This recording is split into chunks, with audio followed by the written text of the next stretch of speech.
الأخت أخت دكتور وسام المغاري. مرحبا. دكتورة في علم النفس وبسيكولوج. جيكزيرس مون كابيني بريفي افاز. جيت اليوم لهاد الندوه هادي باش نقارب الموضوع العنف المدرسي مقاربه نفسيه، حيت انني فسرت العنف المدرسي.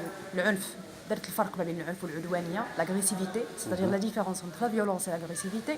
ومنها خرجت نظريات اللي طرقت لنا العنف كظاهره. كظاهره بون جو دي ظاهره تحفظا باسكو ما كايناش احصائيات اللي كتهضر لنا على ظاهره العنف، ماشي بحال ظاهره العنف ضد النساء ولا ظاهره العنف ضد الاطفال. ظاهره العنف المدرسي اون با دي ستاتيستيك، دونك كنقول ظاهره بواحد النوع ديال التحفظ. في نظرك انت فين كاين خلل؟ واش كاين خلل في الفاعل التربوي ولا كاين خلل؟ كاين خلل على مستوى التنشئه الاجتماعيه، على مستوى الاسر، سيتي على مستوى انماط التربيه التسلطيه، التربيه القمعيه اللي ما كتخليش الطفل يعبر على الافكار ديالو ولا على لي ديزير ولا الرغبات ديالو. عندنا خلل على مستوى واش في المدرسه. نظرك الأسرة المغربية عندها هذه الرفاهية ديال أنها تسمح للأفراد ديالها هذه ماشي بهاد رفاهيه، لي نورم هذه انترناسيونال ماشي اللي رفاهيه، سو سون با دي نورم انترناسيونال. انك تسمح لولادك يعبروا. انا كنعرف ناس بسطاء اللي كيديروا ديمقراطيه الاسره، c'est-à-dire tous les membres de la famille ont le droit de parler, ne serait-ce que كيديروا des conseils de famille كل سيمانه، كيجلسوا هما بيناتهم كيحطوا النقاط وكيهضروا عليها بشكل ديمقراطي، لا علاقه له بالرفاهيه ولا بالاسر الميسوره ولا بالاسر الفقيره. إلى دخلنا في هذا يعني الفهم الماكرو اجتماعي، يعني غنوسعوا الدائره ديال الفاعلين والمتدخلين. ايوا راه خص مع العلم ان توسيع الوضع الدائره ديال مع العلم ان الوضع مستعجل. الوضع مستعجل. دونك ما بين الاستراتيجي sur le court terme urgence, c'est-à-dire l'intégration des psychologues au sein des écoles. الا ما كانش هذه الامكانيه مثلا عند ما يمكنش تكون مدرسه ما فيهاش خليه انصات. ما يمكنش خليه الانصات ما كنعنيش بها غير التلاميذ، كنعني بها حتى الاساتذه. ما يمكنش مدرسه ما يكونش فيها مرشد تربوي اللي كيقوم بحل النزاعات وبحل الملفات الشائكه ديال بعض لي زيتيديون اللي كنقولوا عليهم اللي كنقولوا. دابا هذا الحل ديال هذا نفترضوا مثلا ها هي حاله، اذا كاين حالات اجتماعيه عندها الاشكال الاقتصادي، واش في نظرك هذه عندها الامكانات انها تحل هذا المشكل؟ مع العلم ان في العمالات لي بروفانس كاين فيها قسم اجتماعي. واش شحال هذه ما كانش المشكل الاقتصادي قائم؟ سيتاجي بغيتي تقول لي انا دابا انتقلنا لواحد المستوى الرفاهيه ديال ربما الوسائط هي اللي خلات ان الظاهره انها تميدياتيزا بواحد الشكل كبير. لا، الظاهره ال دوا اتر ميدياتيزي بشكل كبير، لان دابا ولينا كنشوفوا استاذ مضروب في وجهه، ولينا دابا شويه غنبداو نسمعوا الاغتصابات ديال المعلمات في المناطق النائيه.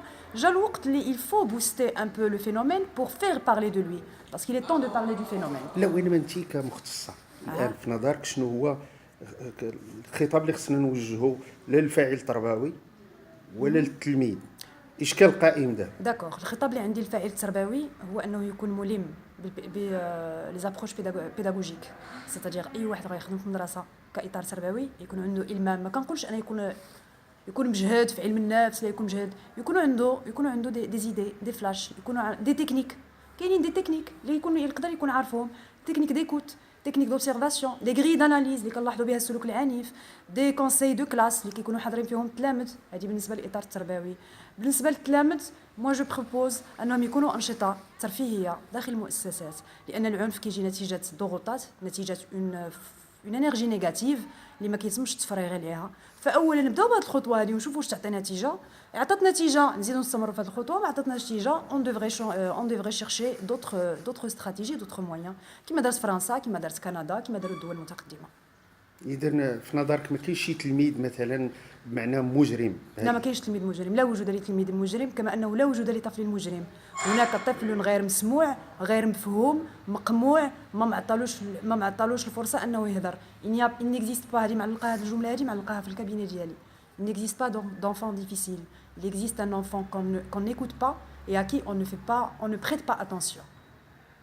ما يمكنش يخلق لنا طفل عنيف اذا باش تفسري مثلا هذا التلميذ هذا اللي ما تيخدمش وما تيهيئش نفسه للامتحانات وفي الاخر تيطالب بنقطه. ايوا كاين اللي ما كيخدمش وما كيهيئش راسو للامتحانات، خصنا نعرفوا بعدا علاش ما كيخدمش وعلاش ما كيهيئش راسو للامتحانات، عاد نعرفوا واش من حقه يطالب بالنقطه ولا لا. دونك يكون مستوى التدخل بعدا على مستوى لا بسيكولوجي ديالو انتيريور دون سا تيت، كومون يل بيرسوا ليكول، كومون يل بيرسوا لي زيتود، باش عاد نقدروا نعرفوا حنايا واش المساله الا طلب النقطه مشكل ولا ما طلبش النقطه مشكل. لان النقطه بجانب السلوك ديالو سو ني كان ديتاي بارابور لو كومبورتمون ديالو انيسيال اللي خصنا نعرفوه منين جا. اذا واش في نظرك زعما هاد الوسائط مثلا، هاد الوسائط الاجتماعيه ديال فيسبوك واتساب، لا ديسپونيبيليتي ديال لي فيديو على بورتي ديال تو الموند، واش ما كانش عندها اثر على كاين عندها اثر. يمكننا نهضروا على الاثر ديال التقليد، لان نورمالمون لي زادوليسون ولا لي زونفون اون جينيرال فاش كيدخلوا لون ايكول كاينين لي جروب، كاينين دي بتي لوبي، سيتادير هو كيدخل في عمره 16 عام راه كيدخل القسم كيبانوا له لي جروب. دونك بور بليغ ان جروب، خصوصا الا كان جروب ديال المشاغبين ولا كان جروب مسيطر على القسم، il est obligé de s'intégrer de faire comme eux، يعني التقليد. فمعلوم ان التلفازه ولا على ان وسائل التواصل الاجتماعي خصوصا بالطريقه اللي كنستعملوها حنا هي طريقه اونتر بارونتيز شويه متخلفه، باسكو ما عارفينش كاع علاش كتصلح حنا وسيله التواصل الاجتماعي.